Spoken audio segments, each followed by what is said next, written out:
Greetings friends, my name is Pavel Stelmach and now we will dive into the top news of this day.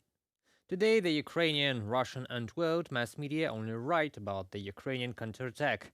Has it started, has it not started, and when will it start? Someone can say that hostilities on the territory of Russia is the beginning of the counteroffensive. But it is not. The events in the Belgorod region are an internal conflict between the Putin regime and the Russian liberation movement. Ukraine defends its land and does not conduct hostilities on the territory of Russia, but Kremlin politics led to a war back on Russian territory despite it being started by Russian authorities. The citizens of the Russian city Shebekina left their homes. At the same time, the authorities are forcing people to pay for the evacuation.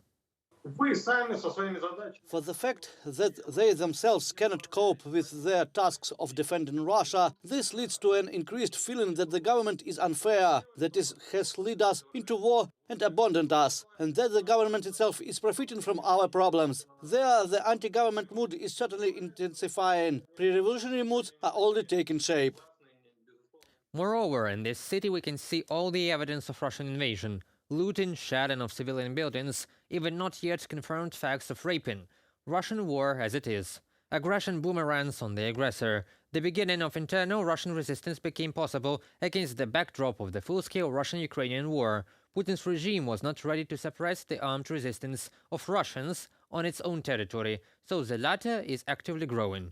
Russian resistance forces are becoming a new political factor that will need to be considered in the context of the peacekeeping process.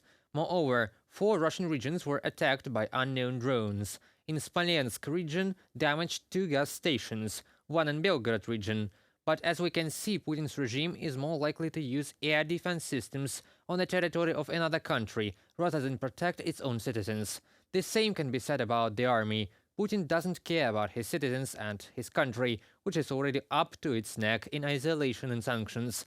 Only his imperial ambition to seize foreign territories are important to him, and in these terms look like truth information from one of the anonymous Russian channels in Telegram wrote that bad news, especially about the war, was no longer reported to Putin due to the fact that he reacts to them extremely annoyed. Putin told the speaker that he was currently under the influence of Western propaganda, while he himself has more reliable information from other sources, which does not coincide with the information of the speaker. At the same time, the speaker himself for a long time fell out of the list of people who have access to the president of Russia, but those who reported only successes had constant access, and defeats and failures were reduced to minor troubles that did not play a significant role. It is like news from ancient Egypt, where the army has no losses, but wins come more and more closer to the capital. Or like in Germany in 1945, how ends such good news to Führer, everybody knows. However, apart from the fact that Putin is destroying Russia, he is afraid to leave it and cancels his offline participation in all important trips. Putin did not go to the inauguration of the Turkish President Recep Erdogan. Before that, he did not go to open a nuclear power plant. He was present online. Russian dictator Vladimir Putin will not travel to India for the Shanghai Cooperation Organization summit in July 2023. And as for me, all this is directly linked to the warrant of the arrest for the president issued by the International Court of Justice in The Hague. For 2.5 months after the issuance of the warrant, Putin has never left Russia. The last time he did this was last year, on December 19th. The president allegedly made a working visit to Minsk. Prior to this, since the beginning of the war, Putin traveled outside of Russia only 10 minutes, in particular to participate in the SCO summit held in mid-September in Uzbekistan. But now there are no Putin's visits to other countries and little visits of world leaders to Moscow. Even on May the 9th, only leaders from post-Soviet countries came to Russia. But now Putin and other countries are facing another problem. As a member of the International Criminal Court, South Africa is theoretically obliged to arrest the Russian leader if he arrives at the BRICS summit. A meeting of BRICS foreign ministers in South Africa was marred by questions about whether arrested Russian President Vladimir Putin if he attends the bloc's summit in August. South African Minister Naledi Pandor said, Pretoria is exploring legal options if Putin attends a planned Johannesburg summit. Senior South African official Anil Sukhau, who participated in the preparation of the meeting, said that one of the topics of the discussion will be the BRICS New Development Bank, which has stopped funding projects in Russia to comply with the sanctions regime. The BRICS leaders said they are open to accepting new members, including oil-producing countries. Putin's press secretary Peskov said that the Kremlin was ready for any context to achieve the goals of Russia by other means than the special operation. As for me, the other means had to be thought of before the start of the full-scale war in February 2022, when Kyiv and the West urged Putin by all means not to do it.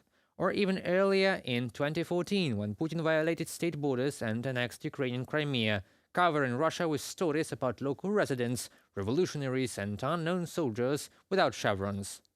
All the world now understands that the peaceful rhetoric of the Kremlin testifies to the loss of Russia's initiative in the war, the failure of the goals of the aggression, and attempts to fixate its seizures by diplomatic methods in order not to lose them. The Kremlin has hinted at the possibility of separate talks behind Kyiv's back, but that won't happen. Ukraine's partners consistently adhere to the principle of nothing about Ukraine without Ukraine. Kyiv is ready for direct contact with local authorities and opposition to the Kremlin forces inside Russia. Instead, Putin should think about peace talks with the Russian anti-regime liberation movement, which is gaining momentum. Ukraine formulated a clear peace formula long ago, which will be presented at the upcoming peace summit. And most importantly, now more and more peace plans sound the same. Stop shooting and create a demilitarized zone. But we already went through it in 2014. At that time, the front line was also documented frozen, but Ukrainian positions were shelled more than once.